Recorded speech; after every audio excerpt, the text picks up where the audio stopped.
Hello my lovely students, welcome back to my channel. In this video we are going to learn measuring angles.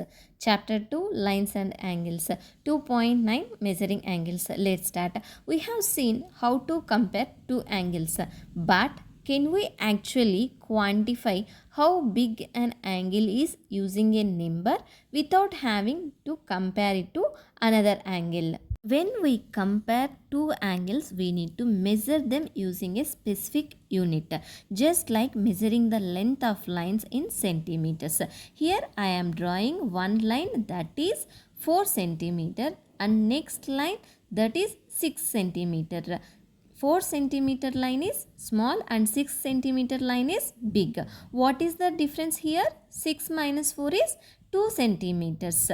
So by measuring angles, we can determine which one is larger or smaller and by how much without needing to compare them visually. This allows us to quantify angles using numbers, making easier and understand their relationship.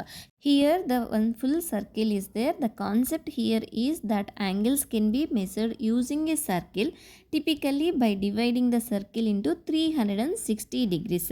This allows for precise measurement and comparison of angles without needing to compare them directly to another angle.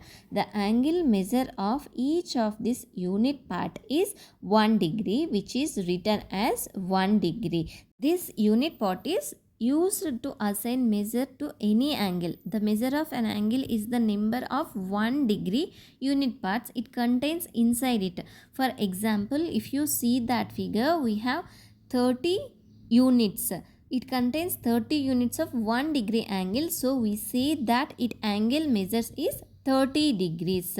Measures of different angles. What is measures of angle? That it is full turn in degrees. We have taken it contain 360 degrees. Its measures is 360 degrees. What is measure of a straight angle in degrees? A straight angle is half of a full turn. Full turn means 360 degrees. Half turn means 360 divided by 2 equals to 180. So half turn means 180 degrees. This is called a straight angle. As a straight angle measures 180 degrees, a right angle measures 90 degrees.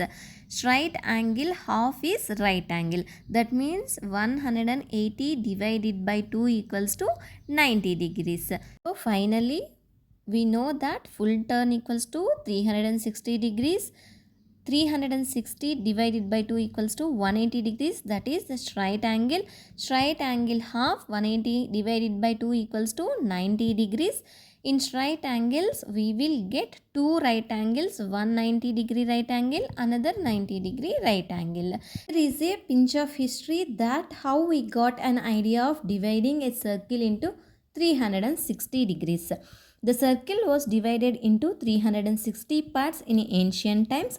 Inspired by calendars that had 360 days in a year, mathematicians kept using 360 because it can be divided easily into many equal parts, making it very practical. This makes 360 very useful for measuring time and angles. Let's calculate the degree of each part of the circle. Circle equals to 360 degrees. Next two parts, 360 divided by 2 equals to 180. Next three parts equals to 120 degrees each. 4 part equals to 90 degrees each. Next 5 parts, 360 divided by 5 equals to 72 degree. Next 6 parts equals to 60 degrees. Next 8 parts equals to 45 degrees. 9 parts equals to 40 degrees and 10 parts equals to 36 degrees each part. Degree measures of different angles. A protractor is simply a tool that shows these 360 degree divisions. With it we can measure or draw any angle, 30 degrees, 45 degrees, 90 degrees, etc. Unlabeled protractor. Here is a protractor. Do you see the straight angle at the center divided into 180 units of 1 degree? Only part of the lines dividing the straight angle are visible though. Starting from the marking on the rightmost point of the base, there is a long mark for every 10 degree. From every such long mark, there is a medium sized mark after 5 degrees. This is the middle of the angle, that is 90 degrees.